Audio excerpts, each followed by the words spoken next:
Hi అండి. ఈరోజు మీకోసం ఒక కథ. కథలోకి వెళ్తే రాత్రి 10 గంటలు.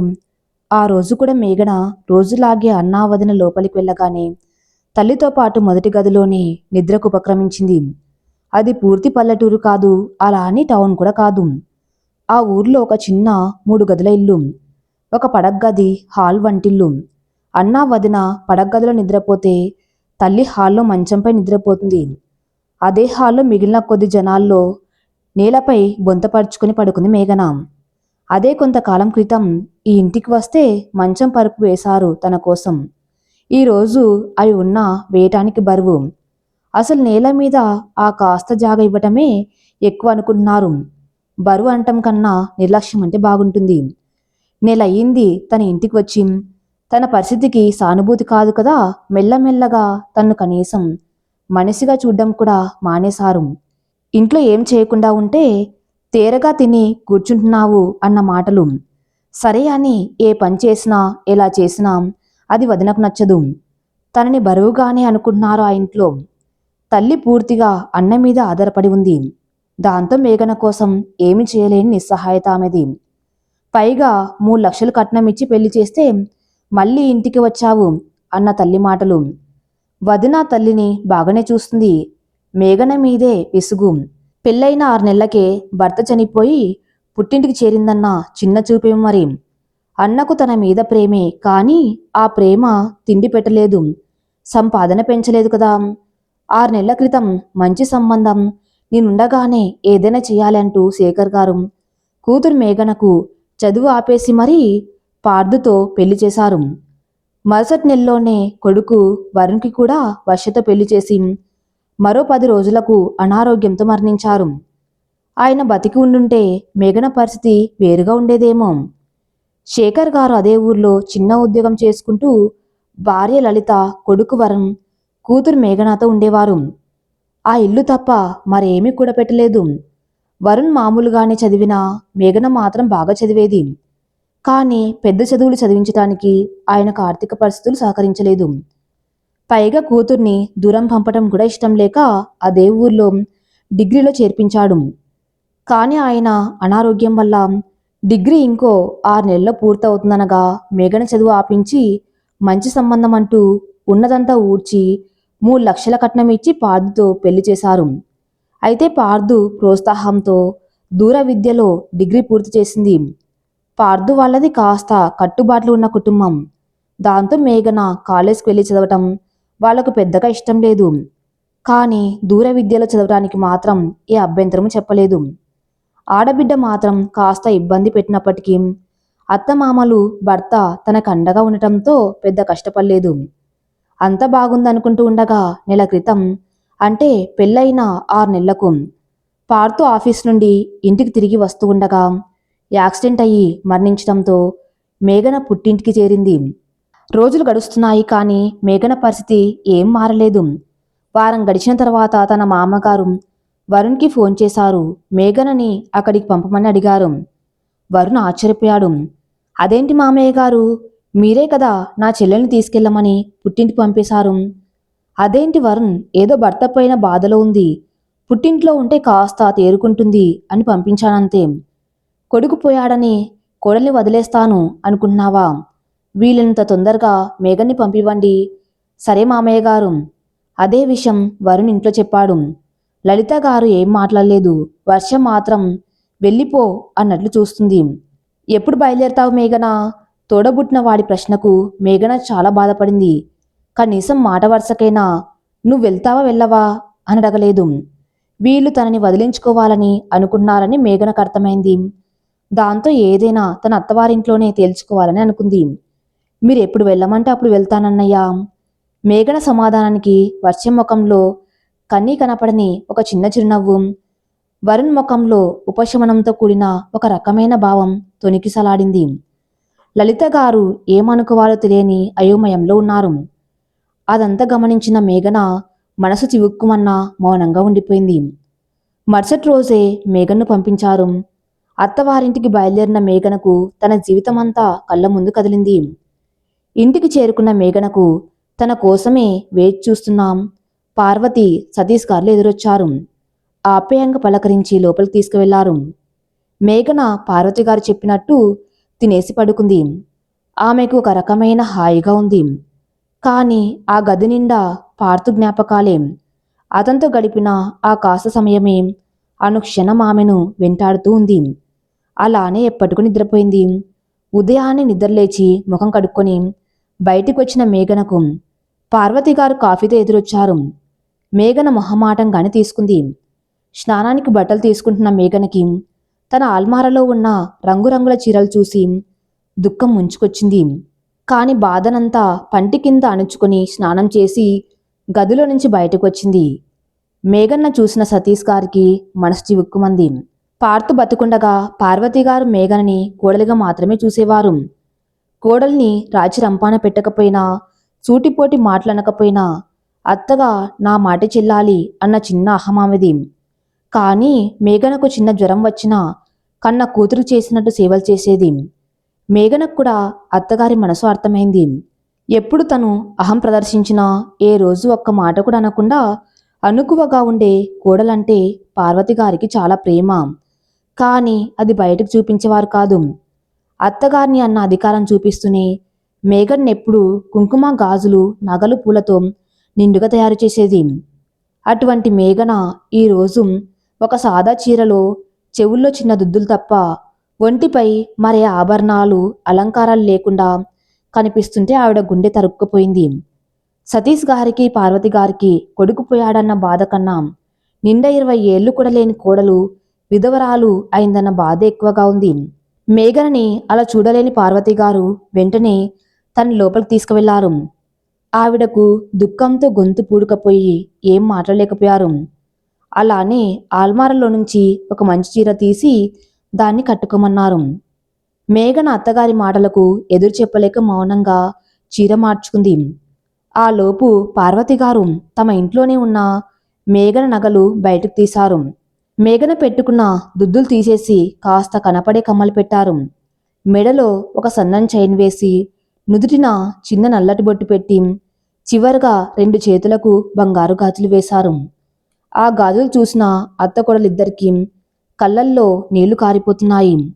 పార్థుకి యాక్సిడెంట్ అయిన రోజు తన చేత్తో మేఘన చేతులకు తొరగాలని అతనెంతో ఆశగా కొన్న గాజులవి.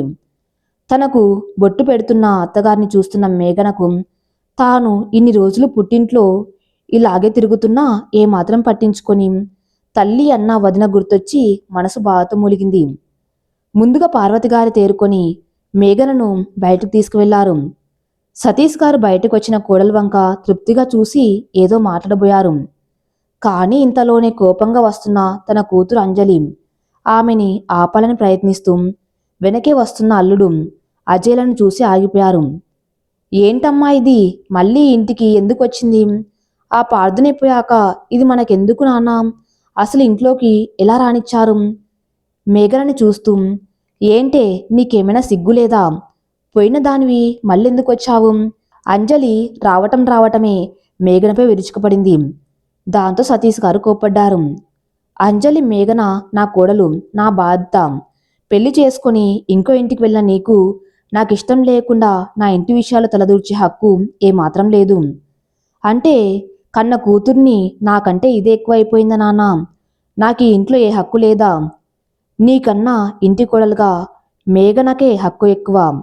పెళ్ళైన ఏ ఆడపిల్ల అయినా పుట్టింటికి పరాయే. నువ్వు కూడా అంతే. మేఘన ఇంటి కోడలు, తనెప్పటికీ ఈ ఇంటి మనిషే.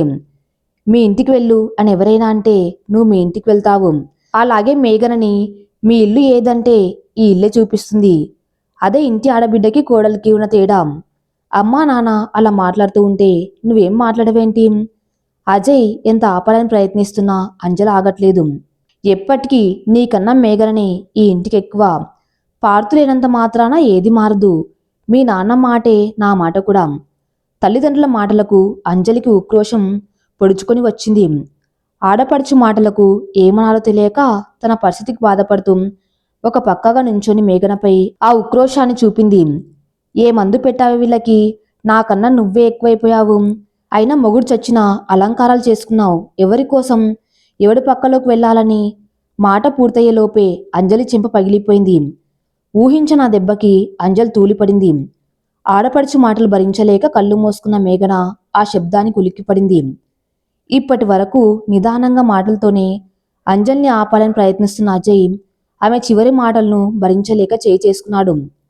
తనపై భర్త చూపించే కోపాన్ని మొదటిసారి చూస్తున్న అంజలి మారు మాట్లాడలేదు. పార్వతి సతీష్ గార్లకు కూతురు మాటలకు ఎంత ఆవేశం కలుగుతున్నా పెళ్ళైన కూతురిపై చేయి చేసుకోకూడదని ఆగుతున్నారు. దాంతో అల్లుడు తమ కూతుర్ని కొట్టినందుకు బాధపడలేదు, కానీ ఎలాగైనా అంజలి నోరు మూతపడినందుకు ఆనందించారు. అప్పట్నుంచి నువ్వెన్ని మాట్లాడుతున్నా నోరు మూసుకుని ఉన్నానని చేతకాని వాడిననుకున్నావా?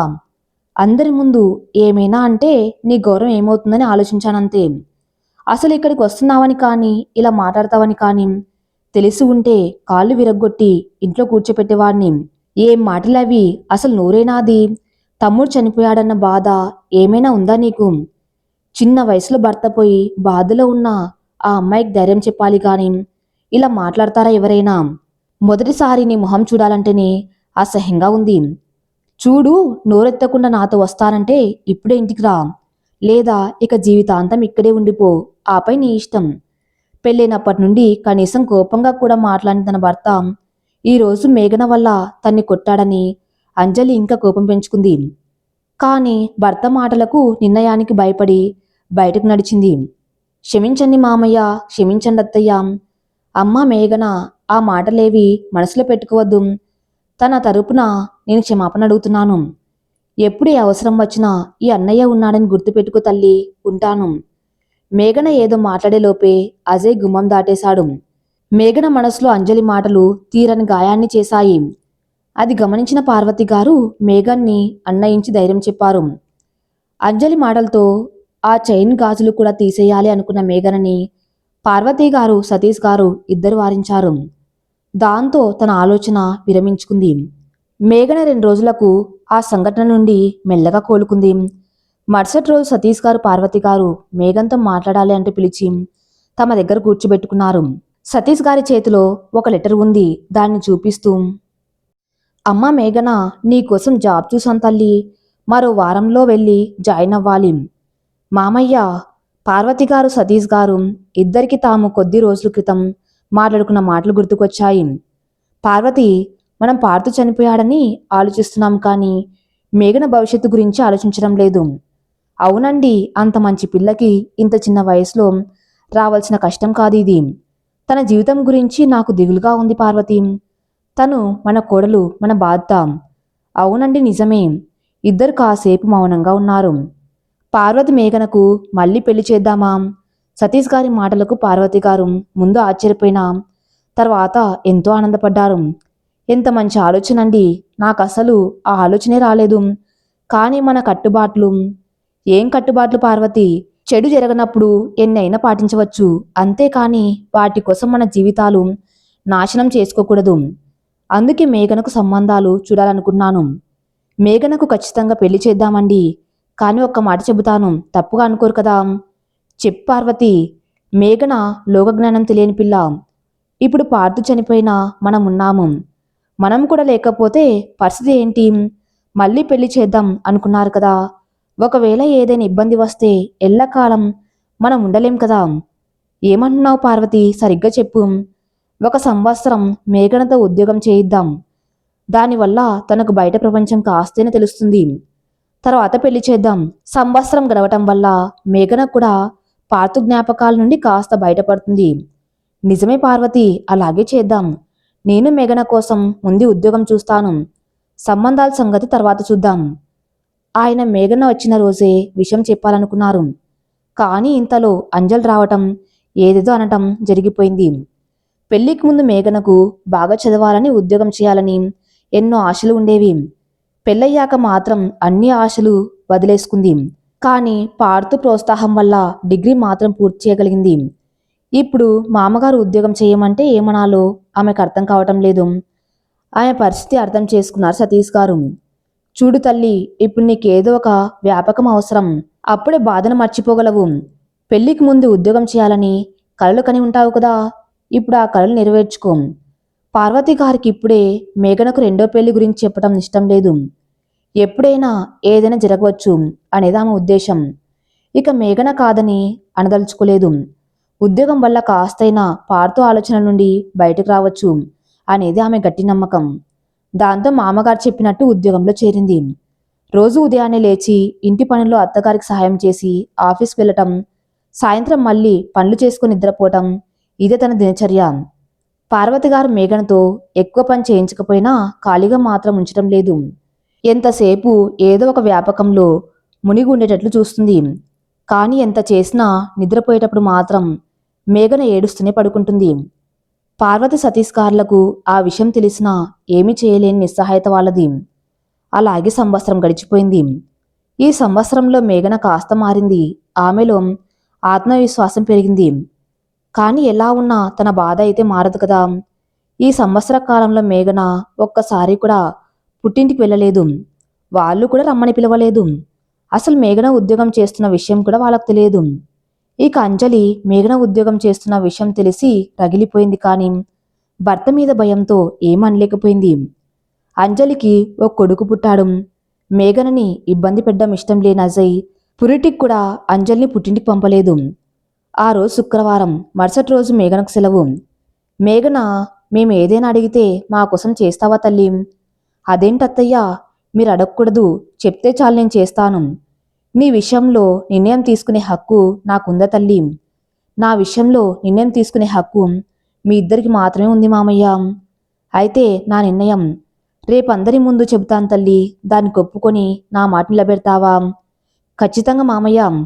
మరుసటి రోజు మేఘన్ నిద్రలేచేటప్పటికీ ఇంట్లో సతీష్ గారు, తమ్ముడు కుటుంబం, లలిత గారు, వరుణ్, వర్ష, అంజలి, అజయ్ తల్లిదండ్రులు అందరూ ఉన్నారు. తన మామగారు వీళ్ళందరి ముందు తన నిర్ణయం చెప్పాలనుకున్నారని మేఘనకు అర్థమైంది. అందరి పలకరింపులయ్యాక సతీష్ గారు మాట్లాడారు. మీ అందరినీ ఇక్కడికి పిలవటానికి ఒక కారణం ఉంది. నేను మేఘన గురించి ఒక నిర్ణయం తీసుకున్నాను. అది మీ అందరికి కూడా చెప్పాలని మిమ్మల్ని కూడా పిలిచాను. మేఘన జీవితం ఇలానే మిగిలిపోవటం నాకు ఇష్టం లేదు. అందుకే తనకు మళ్ళీ పెళ్లి చేయాలని అనుకున్నాను. మేఘన ఇది ఊహించలేదు. అంజలి తప్ప అక్కడున్న అందరూ ఆనందించారు. అంజలికి మేఘన్ నవ్వితే కూడా నచ్చదు. ఎందుకంటే ఏమి చెప్పలేం, ఇలాంటి వారు కూడా ఉంటారు మరి. ఇక వర్ష, తనకు కూడా మేఘన జీవితం బాగుపడుతుందంటే సంతోషమే. తనకు మేఘన మీద ద్వేషం ఏమీ లేదు. కేవలం తన సంపాదన తక్కువ అవటం వల్ల మేఘన అదనపు భారం అనుకుంది. అంజలి ఏదో అనబోయినా అజయ్ ఆపేశాడు. నేను ఒక సంబంధం అనుకున్నాను, వాళ్లకు మేఘన్ను చేసుకోవటం ఇష్టమే. అబ్బాయి పేరు ఉదయ్, సాఫ్ట్వేర్ ఇంజనీర్. అమ్మ నాన్న చెల్లెలు ఇక్కడే ఉంటారు. అబ్బాయి మాత్రం హైదరాబాద్లో ఉంటాడు. అన్నీ కుదిరితే ఈసారి పెళ్లికి పిలుస్తాను. అందరూ మనస్ఫూర్తిగా మేఘనను దీవించి వెళ్లారు. మేఘనకు మళ్ళీ పెళ్లి చేసుకోవటం ఇష్టం లేకపోయినా మామగారి మాట కాదనలేదు. అన్ని కుదరడంతో వారం తిరిగేసరికి మేఘన ఉదయ్కి భార్య అయ్యింది.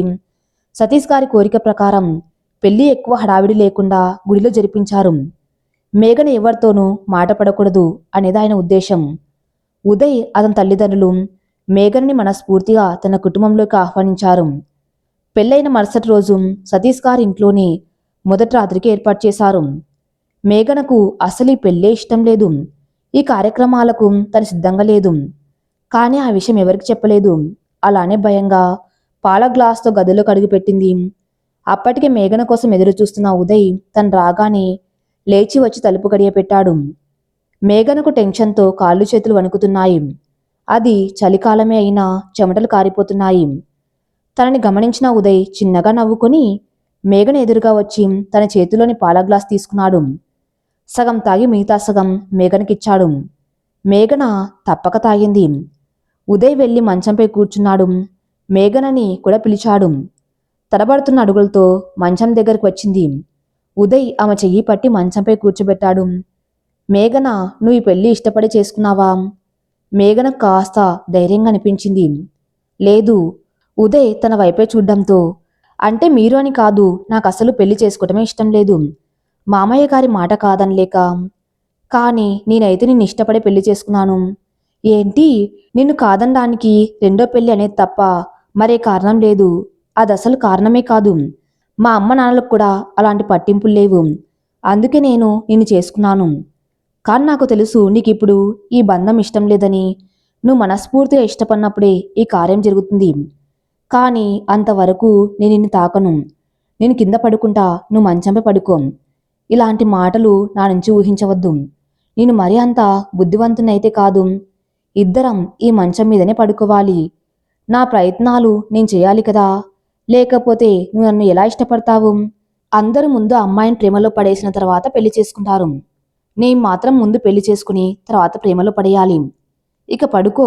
ఉదయ్ మాటలకు మేఘన మనసులో ఒక రకమైన అలజడి కలుగుతుంది. కాసేపటికి ఇద్దరు అలాగే నిద్రపోయారు. తెల్లవారుజామున మెలకు వచ్చిన ఉదయ్కి తనకు దగ్గరగా ఉన్న మేఘన కనిపించింది. అలానే ప్రేమగా మేఘన్నే చూస్తూ ఉండిపోయాడు. కాసేపటికి మేఘన కదలడంతో తను మెలకువగా ఉండటం చూస్తే ఇబ్బంది పడుతుందని నిద్రపోతున్నట్టుగా నటించాడు. కళ్ళు తెరిచిన మేఘనకు తనకు ఎదురుగా ఉదయం దగ్గరగా ఉండేటప్పటికీ ఎలానో అనిపించింది. ఒక్క క్షణం పార్తు గుర్తొచ్చినా వెంటనే ఆ ఆలోచనను తప్పించి నిదానంగా లేచి వెళ్ళిపోయింది. అలా వెళ్ళిన మేఘన కాసేపటికి కాఫీ కప్తో తిరిగి వచ్చింది. ఉదయ్ గారు బెరుగ్గానే పిలిచింది. ఆ పిలుపులోని భయం ఉదయ్కి కూడా అర్థమై లేచి కూర్చున్నాడు. ఏంటి మేఘన, ఎందుకంత భయపడుతున్నావు? నేనేమైనా మరి అంత రాక్షసుల్లా కనిపిస్తున్నానా? తల అడ్డంగా ఊపింది. భయం ఏం అక్కర్లేదు సరేనా? కాఫీ. మెల్లగా నవ్వుకొని మేఘన తెచ్చిన కాఫీ తీసుకున్నాడు. ఆమెనే చిలిపిగా చూస్తున్నాడు. కాఫీ అచ్చం నీలాగే చాలా తీయగా ఉంది. మేఘనకు ఏం మాట్లాడాలో అర్థం కాలేదు. ఉదయ్ తన చూపులను మేఘన పైనే ఉంచాడు. అసలు తల కూడా తిప్పలేదు. కాసేపు అక్కడే ఉన్న మేఘన ఆ చూపులకు తట్టుకోలేక వడివడిగా గదిలో నుంచి వెళ్ళిపోయింది. తమ గదిలో నుండి బయటికి వచ్చిన మేఘనకు తన అత్తమామల గదిలో మాటలు వినపడ్డాయి. అన్నయ్య గారు, మీరు నా బిడ్డకు చేసిన దానికి మీ రుణం ఎప్పటికీ తీర్చుకోలేము. తల్లి గొంతు వినపడగానే మేఘన అక్కడే ఆగిపోయింది. అవును మామయ్య గారు, ఇప్పుడు నాకు నా చెల్లెల గురించి ఏ బెంగా లేదు. వరుణ్ కూడా అక్కడే ఉన్నాడు. అలా ఏం లేదు వరుణ్, మా కోడలి పట్ల మా బాధ్యత మేము నిర్వర్తించామంతే. కానీ మేము మేఘన జీవితం ఇక్కడితో ఆగిపోయింది అనుకున్నామన్నయ్య గారు. మళ్ళీ పెళ్లి చేయవచ్చన్న ఆలోచన కూడా రాలేదు మాకు. అవును మామయ్య గారు, మేఘనకు తెలియని విషయం ఏంటంటే మేఘన పెళ్లికి ఈ అప్పులు చేయకపోయినా నాన్న ఆరోగ్యం కోసం మాత్రం అప్పులు చేయవలసి వచ్చింది. వాటికి నెల నెల వడ్డీలు కూడా కట్టాలి. మేం ముగ్గురము 3 పూటల తిండి కూడా తినలేని పరిస్థితి. ఇక మేఘన మా దగ్గర ఉన్న నెల రోజుల కోసం మళ్ళీ అప్పు చేశాను. అందుకే మీరు మేఘన్ను పంపమంటే తనని ఒక్క మాట కూడా అనకుండా పంపేశాను. తను బాధపడిందని కూడా నాకు తెలుసు. కానీ ఇక్కడికి వస్తే కనీసం తనకైనా 3 పూటల తిండి ఉంటుందన్న స్వార్థం నాది. ఒక్క మాట నాకు చెప్పొచ్చు కదా వరుణ్, ఊరికి ఇవ్వకపోయినా కనీసం వడ్డీ లేకుండా అయినా ఇచ్చేవాణ్ణి. సరే, ఇప్పటికైనా ఎంత కావాలో చెప్పు. ఇక అవసరం లేదన్నయ్య గారు, వర్షం ముందే అనింది. నేను కూడా ఉద్యోగం చేసి ఈ అప్పులు తీర్చేస్తానత్తయ్య అని. కానీ నేనే ఒప్పుకోలేదు. ఆడపిల్ల ఉద్యోగం చేయటం ఏంటి అనుకునేదాన్ని. కానీ మీరు మేఘనతో ఉద్యోగం చేయించి నా కళ్ళు తెరిపించారు. అందుకే ఇప్పుడు ఒప్పుకుంటాను. ఎలాగో నిన్నాను కదా, ఇంట్లో నేను చూసుకుంటాను. ఒక 2 ఏళ్ళు కష్టపడితే చాలు. మీ ఇష్టమమ్మా. ఇక వస్తా మామయ్య గారు. మంచిది వరుణ్. అప్పటి వరకు అక్కడే ఉండి ఆ మాటలన్నీ విన్న మేఘన బయటకొచ్చిన వరుణ్ణి చిన్నగా కౌగిలించుకుంది. దాదాపు 1.5 సంవత్సరం తర్వాత తనతో ప్రేమగా ఉన్న చెల్లెల్ని చూసి వరుణ్ కళ్ళలో నీళ్లు తిరిగాయి. లలిత గారు కూడా ఆనందంతో తన పిల్లలిద్దరినీ దగ్గరకు తీసుకున్నారు. మేఘన వెనకాలే వచ్చి ఆ మాటలన్నీ విన్న ఉదయ్ కూడా వీళ్ళని చూసి చిన్నగా నవ్వాడు. నిండుగా ఉన్న చెల్లెల్ని చూసిన వరుణ్ చాలా సంతోషపడ్డాడు. మేఘనకిప్పుడు వాళ్ళ మీద ఏమాత్రం కోపం లేదు. ఇప్పటికే మిగతా వారంతా వెళ్ళిపోయారు. ఇక వీళ్ళు కూడా మేఘనకు జాగ్రత్తలు చెప్పి వెళ్ళిపోయారు. 3 రాత్రులు సతీష్ గారి ఇంట్లోనే జరిగాయి. అందరి ముందు బుద్ధిగా ఉండే ఉదయ్ తమ గదిలో మాత్రం తన చూపులతోనే మేఘన్ను బాగా కవ్విస్తున్నాడు. అయితే మరే రకంగా ఇబ్బంది పెట్టలేదు. తర్వాత ఉదయ్ వాళ్ళ ఇంట్లో ఒక 2 రోజులు ఉన్నారు. ఉదయ్ తల్లిదండ్రులు, చెల్లెలు మేఘన్ను తమ సొంత మనిషిలా చూసుకున్నారు. ఉదయ్తో పెళ్ళైన తర్వాత మేఘన రాత్రులు బాధపడ్డం మానేసింది. తన ముఖంలో ఒక రకమైన కళ కనిపిస్తుంది. అది గమనించిన సతీష్, పార్వతి గారులకు చాలా ఆనందంగా అనిపించింది. మేఘన పెళ్లికి ముందే ఉద్యోగం మానేసింది. ఉదయ్ తల్లిదండ్రులు మాత్రం మేఘనకు ఇష్టమైతే హైదరాబాద్లో ఉద్యోగం చేయమని చెప్పారు. ఉదయ్ తన సెలవులు పూర్తవటంతో మేఘనతో కలిసి హైదరాబాద్కి వెళ్ళాడు. హైదరాబాద్కి వచ్చిన రోజే ఉదయ్కి ఆఫీస్కి వెళ్ళవలసి వచ్చింది. దాంతో మేఘనకు జాగ్రత్తలు చెప్పి వెళ్ళాడు. ఈ 5 రోజుల్లో మేఘన ఉదయ్కి బాగానే అలవాటు పడింది. ఇన్ని రోజులు అందరి మధ్య ఉన్నప్పుడు ఆమెకు పెద్ద ఇబ్బంది అనిపించలేదు. కానీ ఇప్పుడు తామిద్దరమే ఒక ఇంట్లో ఉండాలన్న విషయం మేఘనకు ఒక రకమైన ఆందోళన కలిగిస్తుంది. ఆమె మనసులో పెద్ద యుద్ధమే జరుగుతుంది. ఒకవైపు ఎంత కాదన్నా ఉదయ్ నీకు తాళి కట్టిన భర్త అనిపిస్తుంటే, మరోవైపు మరి పార్థు ఎవరు అనే ప్రశ్న కనిపిస్తుంది. పార్థుతో తను గడిపింది 6 నెలలు అయినా ప్రతి క్షణం సంతోషంగానే గడిపింది. తన మెడలో ఉన్న ఉదయ్ కట్టిన తాళి మేఘనకు పార్థు గురించిన ఆలోచనలను రానివ్వట్లేదు. పోని ఉదయ్ గురించి ఆలోచిద్దామంటే ఆమె మెదడు అందుకు సిద్ధంగా లేదు. మేఘన్లో జరిగిన సంఘర్షణ తనకు తప్ప ఎవరికీ అర్థం కాదు. కానీ ఉదయ్ అర్థం చేసుకున్నాడు. అతనికి తనతో బాధగా ఉండే భార్య కాదు, తనని ప్రేమగా చూసే భార్య కావాలి. అతని పెళ్లి చూపుల్లోనే మేఘనని ఇష్టపడ్డాడు. అందుకే మేఘనను పెళ్లి చేసుకుని ఆమె కూడా తనని ప్రేమించేటట్లు చేయాలనుకున్నాడు. అతనికి తెలుసు అది కష్టమని, కానీ మేఘనపై అతనికి ఉండే ప్రేమ ఆ కష్టాన్ని కూడా ఇష్టంగా భరించేటట్లు చేస్తుంది. ఉదయ్ ముందుగా పార్థు చనిపోకముందు ఉండే మేఘన్ను చూడాలనుకున్నాడు. దాంతో తన పంతా మార్చాడు. రోజులు గడుస్తున్నాయి. ఉదయ్ ఇంట్లో ఉండగా మేఘనను అస్సలు వదలట్లేదు. అతనికి ఖాళీ దొరికినప్పుడల్లా బయటకు తీసుకువెళ్తున్నాడు. సిటీ అంతా తిప్పుతూ అన్నీ చూపిస్తూ పార్థు మరణంతో మేఘనలో గూడు కట్టుకపోయిన నిరాశను, జీవితం పట్ల నిరాసక్తను నిదానంగా దూరం చేశాడు. మేఘన కూడా తనకు తెలియకుండానే ఉత్సాహంగా మారిపోయింది. ఉదయ్తో గొడవ పడుతుంది, నవ్వుతూ మాట్లాడుతుంది. ఇన్ని రోజులు తనలో ఉన్న బాధ తొలగిపోయి ఆ బాధ చాటున దాగి ఉన్న తన చిన్నపిల్ల మనస్తత్వం బయటపడుతుంది.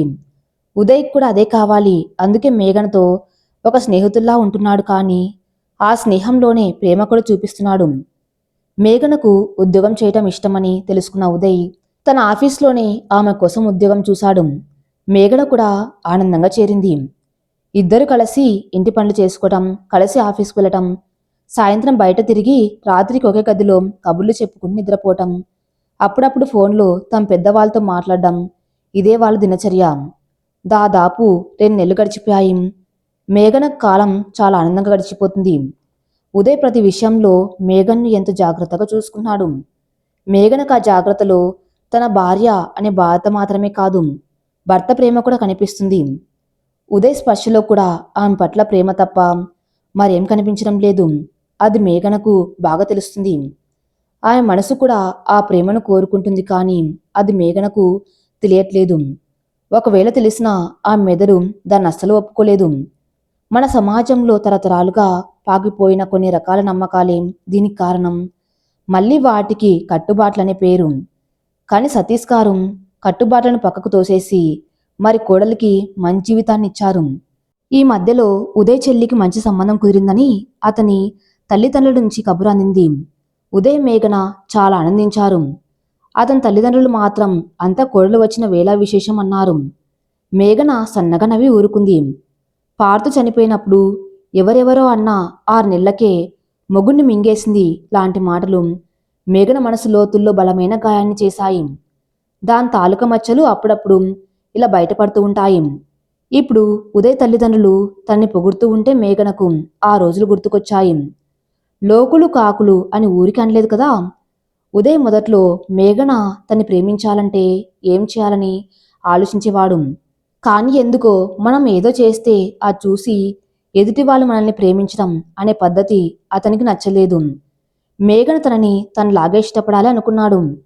మేఘన ముందు నటించడం ఉదయ్కి ఇష్టం లేదు. దాంతో తన మేఘనతో మామూలుగానే ఉన్నాడు.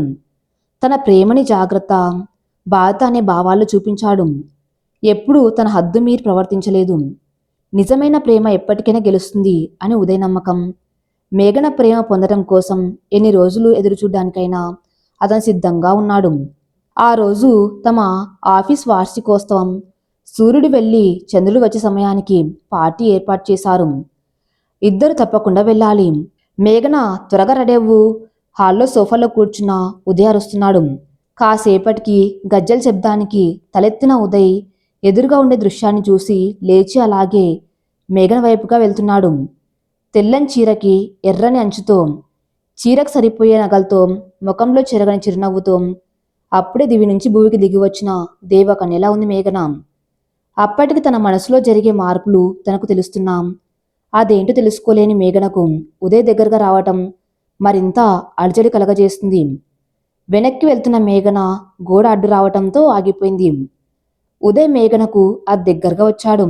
మేఘన నిజంగా ఏ దేవకన్య దారి తప్పి భూమి మీదికి వచ్చిందో అన్నంత అందంగా ఉన్నావు. ఉదయ్ మాటలకు అంత అలజడిలో కూడా మేఘన బుగ్గలు ఎర్రబడ్డాయి. ఐ లవ్ యూ మేఘన, ఎంతో ఆర్తిగా చెప్పాడు. ఇంకా ఎన్ని రోజులు నన్ను దూరం పెడతావు? సమాధానం కోసం మేఘన ముఖంలోకి చూస్తున్నాడు.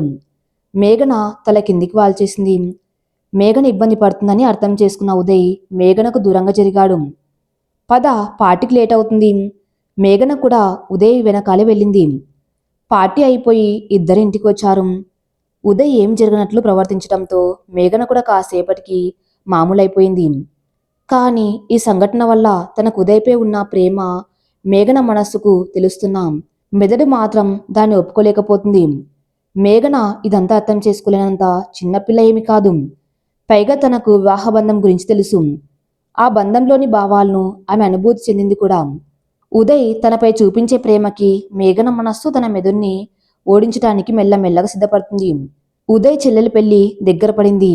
దాంతో ఇద్దరు వారం రోజులు తమ ఉద్యోగాలకు సెలవు పెట్టి ఊరికి వెళ్లారు. ఉదయ్ మేఘన్ల పెళ్లిలో బంధువుల తాకిడి మాత్రం లేకపోయినా ఇప్పుడు మాత్రం చాలా మంది వచ్చారు. దాంతో ఉదయ్ తల్లి ప్రశాంతి గారు తన కోడల్ని ఏమంటారో అనే భయంతో ప్రతిక్షణం మేఘనను తనతోనే తిప్పుకుంటున్నారు. దాంతో ప్రశాంతి గారి ముందు ఏమనలేక మేఘన వెనక గుసగుసలాడేవారు. అప్పటికే ఉదయ్ ప్రేమ కరిగిపోయి దాదాపు ఓడే స్థితిలో ఉన్న మేఘన మెదడు పెళ్లికి వచ్చిన లలిత గారి హితబోధతో ఉదయ్ని పూర్తిగా అంగీకరించింది. దాంతో ఆ ఆలోచనల్లో ఉన్న మేఘన ఇవేం పట్టించుకోలేదు. ఇది కూడా ఒక అందుకు మంచిదే. కాని ప్రశాంతి గారైనా ఎంతసేపని కనిపెట్టుకోగలరు? ఆవిడ కన్యాదానం చేయటానికి పీటల మీద కూర్చున్నప్పుడు అందరికీ మేఘన్ అనడానికి అవకాశం దొరికినట్లయింది. మన సమాజం ఎలా ఉందంటే మగాడు తన భార్యను చంపి ఇంకో పెళ్లి చేసుకోవచ్చు. ఇంకా చెప్పాలంటే భార్య ఉండగా కూడా ఇంకో పెళ్లి చేసుకోవచ్చు. అది కూడా కాటికి కాళ్ళు చచ్చే వయసులో. కానీ అమ్మాయిలు మాత్రం ఎంత చిన్న వయసులో అయినా భర్త చనిపోయినా మరో పెళ్లి చేసుకోకూడదు. వాడు ఎంత శాడిస్ట్ వెధవ అయినా వాడికి కనీసం విడాకులు ఇవ్వకూడదు. ఒకవేళ విడాకులు ఇచ్చినా మళ్ళీ పెళ్లి మాత్రం చేసుకోకూడదు. అదే ఒక అబ్బాయి భార్య చనిపోయినాక కానీ విడాకులయ్యాక కానీ అలాగే ఒంటరిగా ఉంటే ఇంకా ఎంత జీవితం ఉంది, మళ్ళీ పెళ్లి చేసుకో అంటారు. అదే అమ్మాయి మరో పెళ్లి చేసుకుంటే ఏమాత్రం సిగ్గు లేకుండా రెండో పెళ్లి చేసుకుని చూడు అంటారు. అందుకే మనం ఏ తప్పు చేయనప్పుడు సమాజం ఏదో అంటుంది అని భయపడితే నాశనం అయ్యేది మన జీవితాలే. అక్కడే ఉండి పెళ్లి చూస్తున్న ఒక ఆడవాళ్ల గుంపు మేఘనని మంచినీళ్ళు ఇవ్వమని అడిగారు. నీళ్లు తెచ్చిన మేఘన అక్కడే ఉండగానే వాళ్ళిలా మాట్లాడుకుంటున్నారు. ఏం వదినా, ఈ పిల్ల ఉదయ్ భార్యనా? అవును వదినా. అయినా ఈ పిల్లకి ఇది రెండో పెళ్ళంటగా? అవును వదినా, అసలు మొదటి మొగుడు పెళ్ళైన 6 నెలలకే పోయాడట. ఏం దరిద్రపు కొట్టి జాతకాలో ఏమో. అయినా మళ్ళీ పెళ్లి చేసుకోవడానికి ఈ పిల్లకైనా సిగ్గుండొద్దు. అసలు ప్రశాంత్కి ఏం పోయే కాలం? కొడుక్కి రెండో పెళ్లి పిల్లనిచ్చి పెళ్లి చేసింది. నేను నా కూతుని ఉదయ్కి ఇస్తానన్నా కూడా వద్దన్నారు వదినా. ఉదయ్కి అత్తవరసయ్య ఆమె మూతి తిప్పుతూ అంది. మన ఉదయ్ లాంటి మంచి అబ్బాయికి తగినదేనా ఈ సంబంధం? అప్పటికే ఆ మాటలు వింటున్న మేఘన కళ్ళల్లో నీళ్లు కారిపోతున్నాయి. అప్పుడే ఏదో పనిపై అటు వచ్చిన ఉదయ్ ఆ మాటలు విని వీళ్ళ దగ్గరికి వచ్చాడు. నా భార్య నాకు తగినదో కాదో చెప్పవలసింది నువ్వు కాదత్తయ్యా, నేను. మరో మాటకు తావివ్వకుండా మేఘన భుజం చుట్టూ చెయ్యి వేసి తన్నక్కడి నుండి తీసుకుని వెళ్ళిపోయాడు. ఏడుస్తున్న మేఘనను ఎలా ఓదార్చాలో ఉదయ్కి అర్థం కాలేదు. దాంతో అప్పుడే మండపం నుంచి వచ్చిన ప్రశాంతి గారికి జరిగింది చెప్పి మేఘన్ను ఆమెకు అప్పగించాడు. విషయం తెలుసుకుని ఆవిడ చాలా బాధపడ్డారు. మేఘన ఏడవటం చూడలేని ఉదయ్ అక్కడి నుండి వెళ్ళిపోయాడు. కాని మేఘనలో కొత్త ఆలోచనలు మొదలయ్యాయి. ఎంతసేపు ఉదయ్ గారు నన్ను ప్రేమిస్తున్నారు, నేను ఉదయ్ గారిని ప్రేమిస్తున్నానా లేదా అని ఆలోచించానా? కానసలు నేను ఉదయ్ గారికి భార్యగా సరిపోతానా? ఆ ఆలోచనలతోనే ఆడపడుచులను అత్తగారింటికి పంపి ఉదయ్తో కలిసి హైదరాబాద్ కూడా వచ్చేసింది. ఇంటికి వచ్చిన తర్వాత ఏం మాట్లాడాలో అర్థం కాక ఉదయ్ పెద్దగా మాట్లాడలేదు. మేఘననే మాట్లాడింది. ఉదయ్ గారు మీతో కొంచెం మాట్లాడాలి. చెప్పు మేఘనా. మీరు చాలా మంచి మనసు ఉదయ్ గారు. మీలాంటి మనిషికి నాలాంటి భార్య సరైనది కాదు. మీరు నన్ను వదిలేసి మీకు తగ్గ అమ్మాయిని చూసి పెళ్లి చేసుకోండి. మరుక్షణం ఉదయ్ మేఘన చెంప పగలగొట్టాడు. మేఘన చెంపపై చెయ్యి పట్టుకుని కళ్ళ నిండా నీళ్లతో ఉదయ్ని చూస్తుంది. ఆ దెబ్బతో అందరి మాటల వల్ల మేఘన మనసుకి కమ్మిన మబ్బులు తొలగిపోయాయి. ఉదయ్ ఆవేశంగా మేఘన భుజాలు పట్టుకుని దగ్గరగా లాక్కున్నాడు. నా కళ్ళలోకి చూడు మేఘన, ఇప్పుడు కూడా నాకు జవాబు ఇవ్వాలనిపించట్లేదా నీకు? అతని కళ్ళల్లో తన పట్ల కనిపిస్తున్న స్వచ్ఛమైన ప్రేమకి మేఘన కరిగిపోయింది. అమావాస్య లాంటి నా జీవితంలో కనీసం నిలవంక వస్తుందని కూడా నేను ఆశపడలేదు ఉదయ్ గారు. అలాంటిది మీరు నా జీవితంలోకి ఉషోదయాన్ని తెస్తారంటే వద్దనెంత పిచ్చిదాన్నైతే కాదు. మేఘన మాటలు అర్థమైన మరు నిమిషం ఉదయ్ తన భార్యను గాఢంగా కౌగిలించుకున్నాడు. మేఘన కూడా ఉదయ్ చుట్టూ తన చేతులను పెనవేసుకుంది. 2 సంవత్సరాల తర్వాత సంవత్సరం క్రితం ఉదయం తండ్రి రిటైర్ అయ్యాక వాళ్ళు కూడా హైదరాబాద్కు వచ్చి ఉదయ్ వాళ్ళతో కలిసి ఉంటున్నారు. అత్తగారి సహాయంతో ఇంటి పనంతా పూర్తి చేసిన మేఘన తమ 9 నెలల కొడుకుని అత్తమామలకు అప్పగించి ఉదయ్తో కలిసి ఆఫీస్కి బయలుదేరింది. ఉదయ్ భుజంపై ఉన్న మేఘన చెయ్యి వాళ్ళ జీవన పయనం ఇప్పట్లో ఆగదనడానికి సాక్ష్యం. ఈ కథ ఇంతటితో సమాప్తం. మరిన్ని మంచి స్టోరీస్ కోసం నా ఛానల్ని ఫాలో అవుతూ ఉండండి. Thank you for listening.